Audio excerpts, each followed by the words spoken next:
Hello and welcome to our podcast on the house. I am Reena Agarwal, Senior Research Economist at Veros Real Estate Solutions.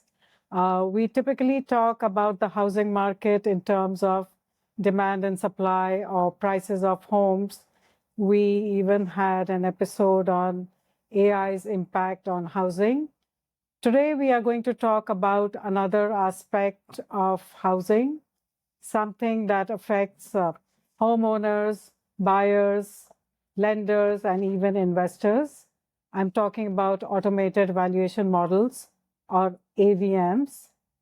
If you have used Zillow or Redfin, you might have seen an instant estimate of a home's value. Well, that is an AVM at work. But what actually is an AVM and how does it know the value of a house? So to answer all these questions and much more, I'm going to talk to Eric Fox. He's the Chief Economist and SVP of Analytics at Veros. Eric is an expert on AVMs, and he's worked on modeling, testing, and improving AVMs for more than a couple of decades. Welcome, Eric.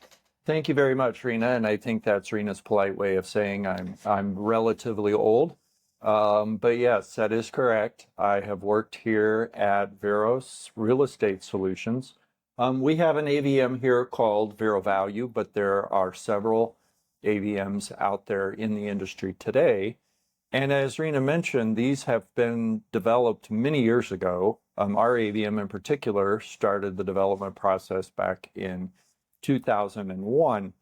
And why were AVMs developed? Well, if we think back to the history of how a property used to be valued, really the only game in town was to allow an appraiser to come over, inspect your house, measure your house, and then they would give an estimated value for your home. And a lot of folks were saying, well, wait a minute, there's a lot of data that exists out there.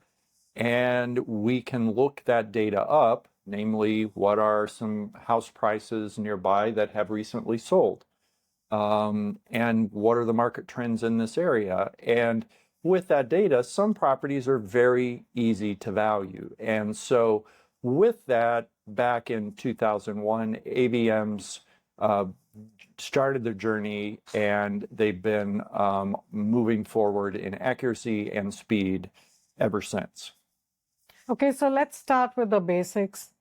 For someone who has never heard of the term, what is an AVM or an automated valuation model?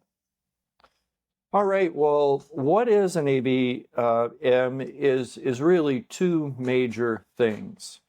An AVM is computer models, but an AVM is also massive amounts of data. And you can't have one without the other. You can't have the world's best computer models with no data, nor can you have large volumes of data with bad models. So you really need both to work together, namely large amounts of data and good models in order to come up with accurate estimates. And so the models use things like recent sale prices of homes in the area. That's exactly what appraisers use.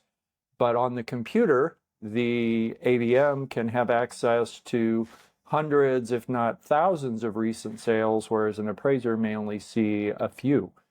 In addition to that, property characteristics are of interest. So an AVM can look up how many square feet does this house have? How many bedrooms does this house have? What's the size of the lot that this particular house is on? Those are all things that an AVM might be interested in. I think we all are interested in how is our local market doing? Are prices going up? Are prices going down? How much have they gone up in the last 5 years, the last 10 years? When was the last time they went down? So time trends are very important, and historical price patterns over time are very important for the AVM as well.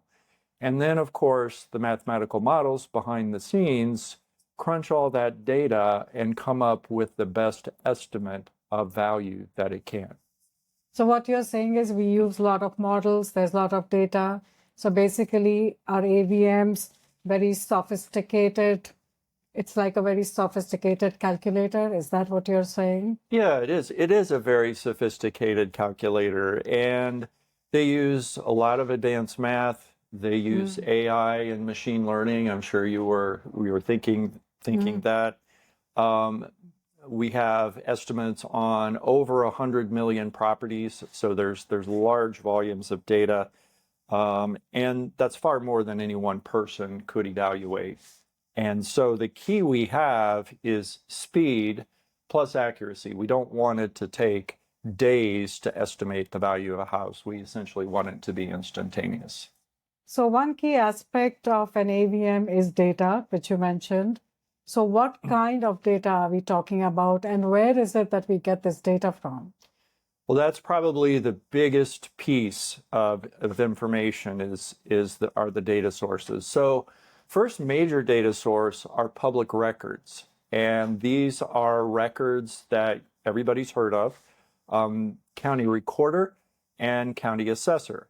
So if you own a home, the county recorder is the government agency that records the price of your home, what you paid for it, some characteristics about the home potentially, and that is where the record of that sale price goes. The county assessor, on the other hand, that's if you get an annual tax bill. And the county assessor knows things like what's the square footage of your house, what year was it built, how much are we going to tax your house, and they usually assess the value of your house, although it isn't necessarily the market value of your house. It's just a value from which they compute your taxes. Another source of data, which is very commonly used in AVMs, is MLS data. And within the MLS, if you are to go to a site like Redfin or Realtor.com and you type in the city, it will show you all of the homes that are currently on the market or have recently sold in that particular area. And so you will see things like number of bedrooms, number of bathrooms, square footage. You'll also see things like what's the list price of this house. Ultimately, when the house sells, you'll see here's what the price of the house that sold was. So it's a very rich set of data as well, similar to the county recorder, although it tends to be updated much more quickly than the county recorder data. And then finally, we have market data where we have price trends over time. We know in a given area that this market went up 10% in the last year, 20% in the last 3 years, and so forth. And all of this data used to be the case that the data was updated once a month, once every couple of months. Now it's updated daily. Some data sources are updated every 10, 15 minutes. So it's very much almost a continual update cycle for data. So if there's a sale yesterday, we have it today. So it's a really exciting time with the speed and the volumes of data that we get. So you talk about using all this data, all this complex and rich data, and then you have all these models that are used, which utilize all this data to generate the value. So this is definitely far stronger than someone just typing into Google, right? What are home prices near me? That's just a guess. And AVMs are obviously much more stronger than that, right? Yeah, and I think when we use the word AVM, it's Automated Valuation Model, we aren't really saying how good is that model. And I would say that there's 3 different kinds of major classifications of AVMs. So the first one is an industry grade AVM. So this is an AVM that a bank or a large lender or an investor might use because they know it's very accurate and it accurately values the collateral. So what is a bank doing? They want to loan somebody $100,000. And if the value of the collateral is $102,000, they're probably not going to want to lend them $100,000. So those AVMs have to be very, very accurate. One of the reasons why these large lenders require loans that are, say, 10% down or 20% down payments, is for the very reason that if there's something that's not quite right with the estimate, if the estimate's a little off, whether it be the appraiser or the AVM, they want to have a little bit of buffer between the amount they loaned and what the value of the property is worth. So, for example, if they made the borrower put down a 10% down payment, but the estimate of value from the AVM was off by 5%, and then subsequent to that, the value of the property went down by 5% just due to market forces, then they would have no cushion. They would essentially have the value of the property would be the same as what the borrower owed on that property. So that makes banks very uncomfortable. So that's the first use case, is AVMs that a large lender would use. Those focus on large number of data sources and high degrees of accuracy. Now, Rena, you mentioned Zillow and Redfin as examples. If we wanted to go online, type in our home address and get a guess as to what our property is worth, those are different types of AVMs, and those would not be used by large lenders, but rather are more consumer grade AVMs. And that's why people like you or I would go and see what the value of our house is. It attracts traffic from various consumers to their website. Well, why would they be interested in doing that if they can't turn around and sell that value to a large lender? Well, the reason that they're interested in doing that, and I know I've got a really good friend who works for Zillow, and he says that one of the things that happens is realtors are very interested. If somebody types, I live at 123 Main Street in this particular zip code, that information, if the realtor has signed up for that particular zip code, they will get that at 1 o'clock on Monday afternoon. This person at 123 Main Street typed their address into our website. Why would that be useful to a realtor? Well, maybe that homeowner is thinking about selling their home. So that would be a warm lead for that particular realtor. Likewise, realtors own zip codes so that anybody who types an address from that zip code, that realtor's ad appears when the value comes back. So that's a very good business model. And it's another use of AVMs. In order to attract consumers to that website, the value has to be good enough that that consumers want to go there and see what the value of their house is. And then third is what we call marketing grade AVMs. And these AVMs are generally not as accurate. The number of data sources maybe is a little bit less, but yet they're reasonably accurate. And how would those be used? Well, I'm sure you've gotten a postcard in the mail and it says, oh, we just we're looking, and your house at 123 Main Street is worth $510,000. And because of that, we can offer you, pre-qualify you for this home equity line of credit up to $100,000 at this particular interest rate. So they're essentially giving you a little nugget of information that's directionally correct about your home to try to entice you to purchase something from their company. Again, may not be at the level of an accuracy that was on Zillow, may not be at the level of accuracy of an industry grade AVM, but it's accurate enough to get you perhaps to reach out to that company and ask them about their home equity line of credit. You've talked about these different kind of AVMs. You have talked about the data that AVMs consume. But I think our viewers would also like to dig deeper. They would really like to find out what is happening, under the hood. How do these models work? How do they utilize all this data to generate an estimate of value for a home? Well, that's a good question. And there's probably, to keep things simple, there's three different types of models that most AVMs use.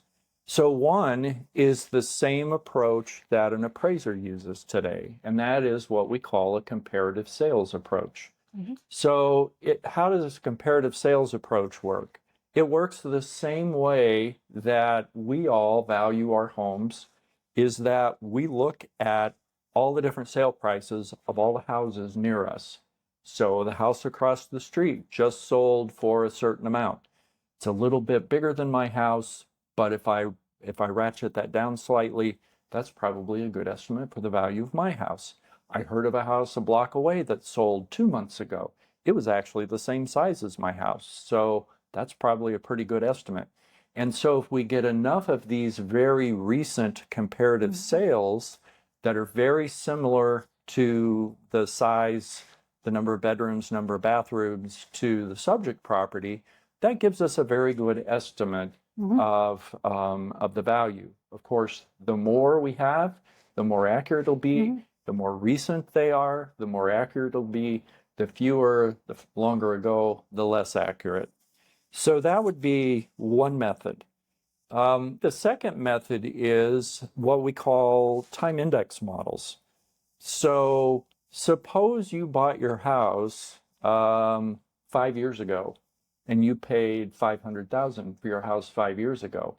And somebody said, oh, by the way, have you heard that the prices in our neighborhood have doubled in the last 5 years? Well, if that were the case, what would you estimate the value of your house to be? You'd probably say, well, all other things being equal, I paid $500,000, so I'm going to guess it's probably worth close to $1 million today. And that is what a time index model approach does. And then finally, we call these hedonic models or statistical regression models. And what these are is by looking at large numbers of recent sales in a given area. Maybe there's some that are very large square footage, some that are very small square footage, some that have 5 bedrooms, some that have 1. We put together a very big model, and then we can say, well, our property has 3 bedrooms and 2 bathrooms and 2,000 square feet. What does this hedonic model say the value of the property is? And that is how those models work. So it's a very different set of modeling that we do in order to make that happen. And also, sometimes we're not able to produce a value. And just as an example, suppose we don't have any recent sales in the neighborhood. Maybe the most recent sale was from 2 years ago. It's very difficult to do a comparative sales approach in that instance. Likewise, if the property last sold 25 years ago, that's pretty difficult to say, well, we're going to assume if we take that price from 25 years ago and use the time model, a lot of things could have changed over time. So we would not want to use a time model in that instance. And if we're missing some characteristics, one of the big problems with large volumes of data is it's not complete all the time. If you look up 123 Main Street in a certain city, you might not see the number of bedrooms. Maybe the number of bathrooms is missing. Well, how are you supposed to use a hedonic model if there are those terms in your model? You can't. So there's also a possibility that an AVM cannot estimate a value. So if there's a lot of rich data, if there are a lot of comparable sales, if there are a lot of sales in the past few years, and we have data on all the housing characteristics such as bedrooms, baths, square footage, lot size, etc. So you have all models that produce an estimate for a subject property. So what do? Do you just take an average of all these models, or do you have a more complex weighting scheme to generate an estimate of value for a subject property? Well, that's a great question, Rena, and that's one of the main reasons that AVM companies have analytics and modeling teams. It's not easy. But let's just take an example in your scenario. So suppose that in the last 6 months, I have 9 very similar properties that sold. It's in a community in Florida. Maybe the homes are very cookie cutter. They're all very, very similar. So which method would likely be the one you think we would weight the heaviest in that scenario? I guess because we have a lot of data on comparable sales, so I'm going to go, and recent sales, I'm going to go with the comparable sales model in this case. Yes, that would be a great one. I mean, if you have 9 right in that neighborhood in the last 6 months, that's a very, very good modeling approach. Now, suppose we go to a very large market with large amounts of data, like Phoenix, Arizona. And I were to say to you, I know of this property. A year ago, it sold for $750,000. Which modeling approach do you think we would want to weight most heavily in that instance? I mean, I think if you're saying 1 year ago, so if we know how much prices have increased in Phoenix, Arizona, so you could use your time index models there to generate the value of a house. Yes, correct. That's exactly what we would do. Phoenix is a very large market, so we would have large volumes of data to tell us how much house prices had changed either in the market overall or in a sub area of that market. The previous sale price was only 1 year ago, so odds are condition of the property hasn't changed dramatically from 1 year ago.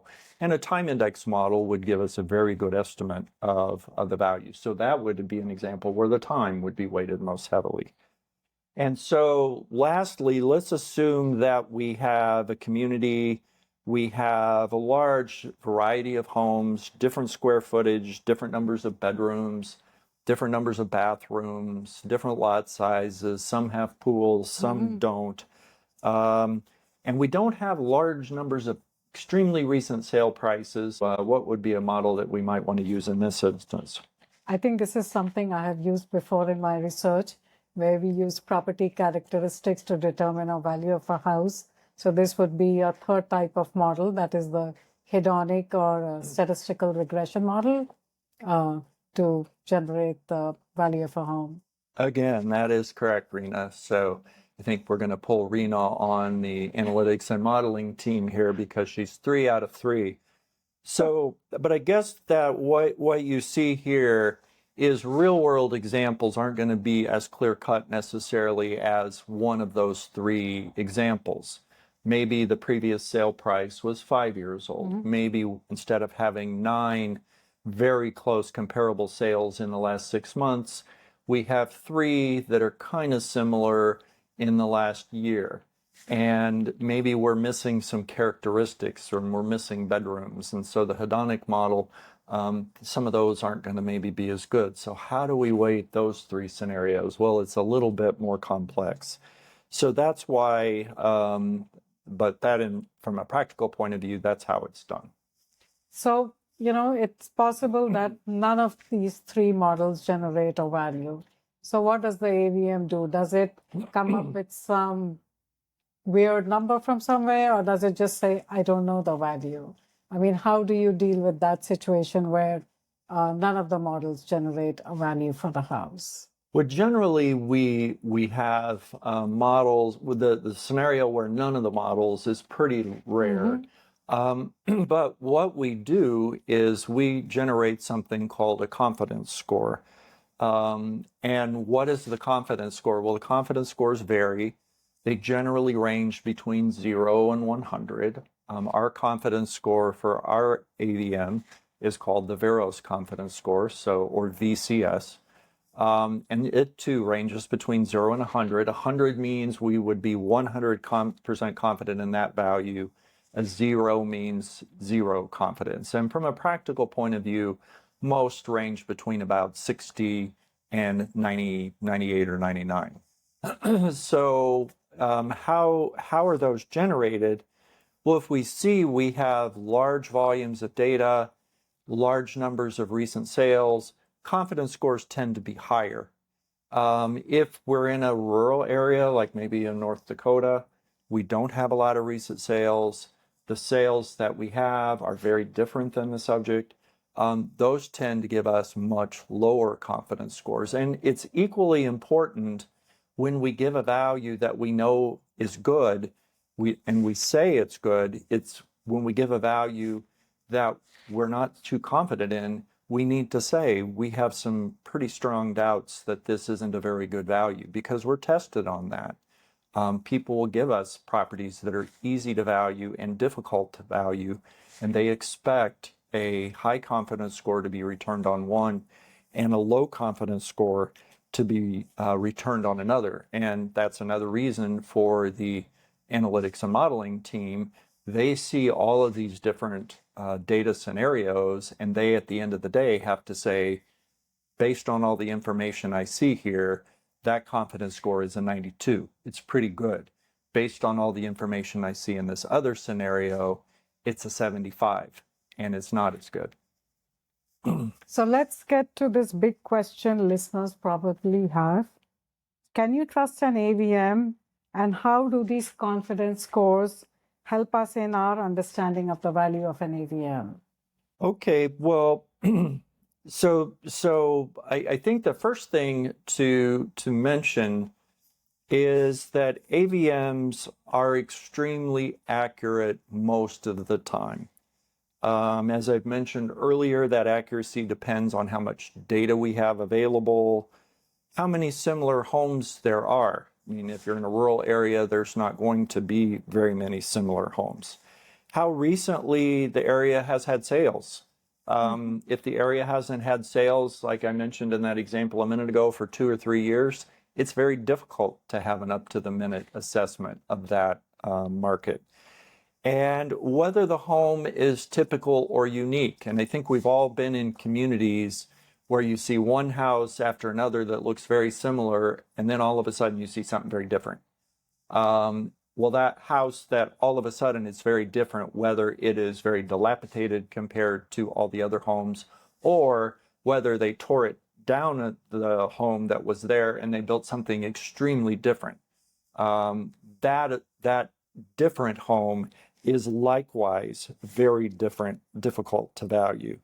And so if you live in areas such as Southern California with large amounts of data, AVMs are going to be very good.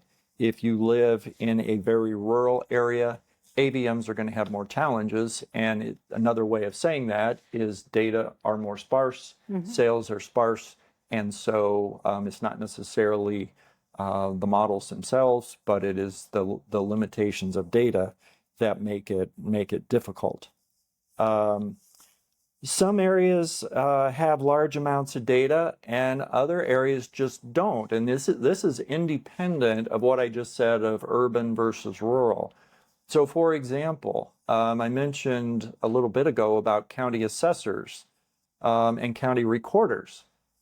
Sometimes county recorders, for whatever reason, just won't record the number of bedrooms in a home. Why? I don't know. But we do have a few counties where whenever we look at our data, there's no bedrooms. So that makes it a little more difficult to value those properties, because all other things being equal, there's more value in a 4-bedroom house than a 3-bedroom house. Then there is another interesting thing, and these are at the state level. There are some states that do not tell us what the sale price of a home was. And I guess not surprisingly, those are called non-disclosure states. And so we have to get those sale prices via other mechanisms. But it is much easier to value a property where we know sales prices than it is to value a property where we don't know those sale prices.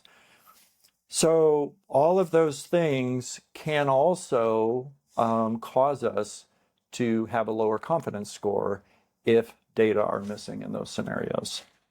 So what you're saying is that we need to have a lot of data. We need to have data of comparable sales. You need to know the property characteristics, how many bedrooms, how many baths.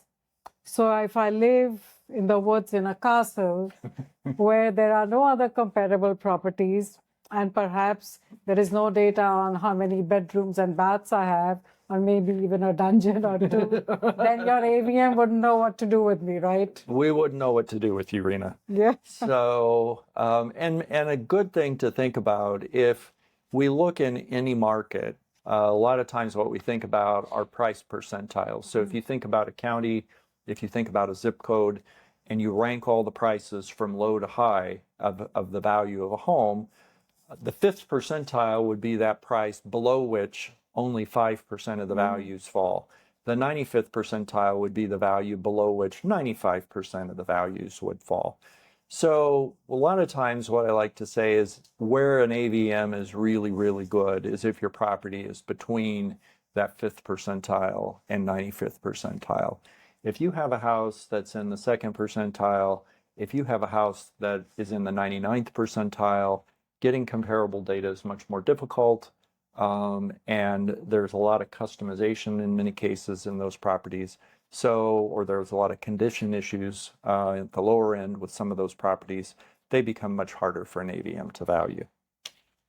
So how do companies test AVMs? How do they make sure that an AVM isn't inaccurate? How do they make sure that an AVM isn't biased? Can you talk a little bit about testing of AVMs?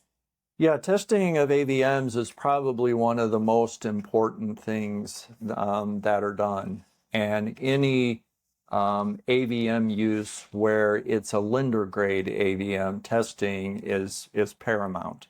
So generally what happens is if there's a sale price, as an example, and most AVM companies would internally test their AVM, when they get a new sale price, prior to ingesting that sale price of a property into the database, they would query their AVM and say, what's this property worth? And let's say 123 Main Street just sold, and we're getting ready to load that sale price into our database.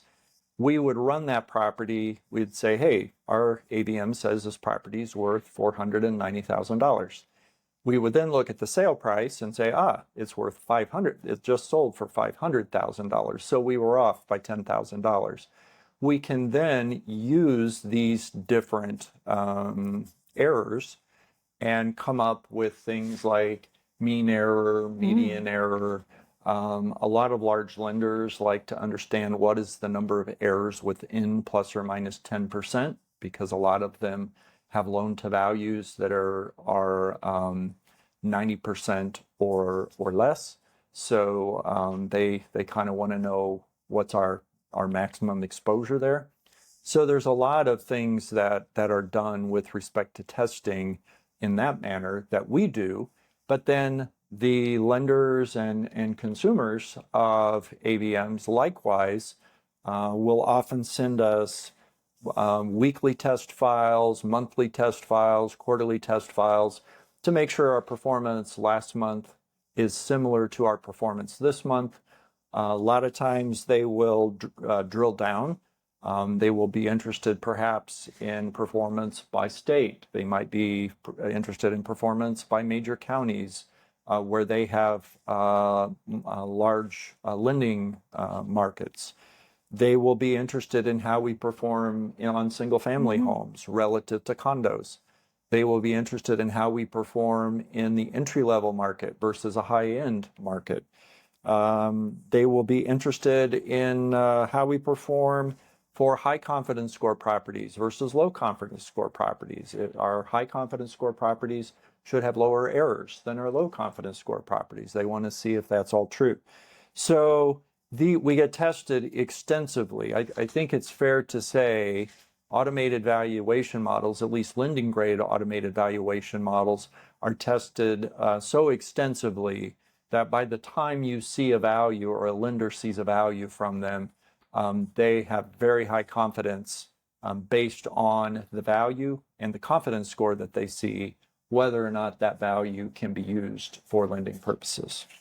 So the way you described, it seems like testing is a very complex process itself, in addition to the modeling of AVMs, correct? Yes, and I think testing is equally as important to modeling. So when we're talking about AVMs, what is the real world use of AVMs? Who is using them and why are they using AVMs? Well, I think the main reason to use AVMs is rapid. They're very rapid. I mean, they're essentially instantaneous. You have a value of a home. Lenders use them, and today they primarily use them for refinancing or home equity line of credits. It's a very quick way to get an assessment of the value of the collateral. Investors use them. A lot of investors have portfolios of thousands of homes, and they want to understand what is the value of their portfolio at any given point in time. So they might request a quarterly valuation of their entire portfolio. Real estate professionals could use them to get starting points for valuations of homes that they have. Government regulators monitor risks in the housing market using AVM data. And of course, folks like you and me, consumers just interested in what our homes are worth, would likewise use AVMs. So in your opinion, Eric, what is one of the biggest misconceptions about AVMs? I guess I would say the biggest misconception, and there's many, but one is if you don't have large amounts of data with recent sales, it's impossible to produce an accurate value. And the reason I think a lot of people think that is that that's what an appraiser does today. An appraiser will say, well, we don't have a lot of sales in this area in the last 6 months or a year. We need sales in the last 6 months or a year in very close proximity to the subject property in order to give an accurate appraisal. So I think that's one of the things people say. If we don't have that, we can't give a value as an AVM that's accurate. And that's just not true. As an example of one thing we talked about a little bit earlier, if a property that maybe is a very complex property, it might be a property where there's very few sales in the area, but a year ago it sold for $500,000, and we know that prices in that area have gone up 5% in the last year, then a very good estimate for that property would be $525,000. Now, how do we get that time trend and how do we know the 5%? Well, that's some of the modeling work behind the scenes. If we have large volumes of data and we can accurately assess that, then we would be able to do that. But that's an example where even if we don't have lots of nearby sales, we could produce an accurate valuation as an AVM where in scenarios that an appraiser would not be able to easily do. So I have one final question for you, Eric. Where do you see the future of AVMs heading, and how will AI impact AVMs? Oh, that's a loaded question there, but I'll do my best. So I think speed, we're going to continue to see things speed up. So I think we'll have more real-time data rather than less. I think we'll see instantaneous feeds of data instead of weekly updates or daily updates. So the speed with which we get data will only be getting faster and faster. I think another thing, as computing power becomes faster and faster, instead of seeing models that update once a month or once a week, we might have models update every day or even continuously. So that's something I would not be surprised to see even just a few years down the road. One thing about AVMs that's difficult until now for an AVM to do is to assess the condition of the property. A lot of people would say, well, how does the AVM assess the condition of the property? Well, with AI, it can now look at photos that have recently been taken of the property. It can accurately assess the condition of the property, say on a scale from 1 to 5, just like you would do if you were going to rate a restaurant on Google or Yelp or something like that. This restaurant's a 4.7. It was really good. This restaurant's a 1.3, it was terrible. Likewise, we can look at photos, and if you were to look at photos of a property, you'd say, oh, that one's really a nice house, 4.5. This one's not very nice, it's a 1.5. We'll be able to do that much more reliably. And as a result, we'll be able to adjust the value up or down depending on whether we see really, really good condition or condition that's not as good. I also see the use cases of AVMs being expanded. So whereas today, like I mentioned earlier, primarily it's HELOC, home equity line of credits, it's refi mortgages where AVMs are primarily used for. But I think we're going to start to see loan originations with loan to values that are fairly low to start, maybe 50% loan to value or less. And then as more confidence is gained in AVMs, we might start to see them used more frequently in scenarios such as 70 or 80% loan to values. And the other thing I think we're going to start to see is more interactivity with an AVM. So today, you just type in the address, off it goes, and it comes back with the value. In the future, what we might expect to see is it goes and gives you a value, and the AVM might say, you know what, I've got some photos, but these photos are 4 years old. So everything I'm giving based on condition and my estimate is based on 4-year-old photos. And the user, that might be an appraiser, that might be a large lender, that might be a consumer, that might be a real estate agent, might say, you know what, I can get you some very recent photos and I can upload those now. The AVM can then immediately score those for condition and then adjust the value accordingly. So I think there's several options of things that could happen in the future with AVMs as well. Thank you so much for your insights, Eric. I'm sure our viewers are going to learn a lot about AVMs from this episode. And it sounds like we will be hearing more about AVMs in the future than less. And also it seems like AVMs will be used for more diverse situations than they are being used right now. So I think it's going to be an exciting time for AVMs in the future. Thank you so much for tuning in. Don't forget to subscribe to RiskWire on YouTube, and you can also find us on Spotify and iTunes. See you next time.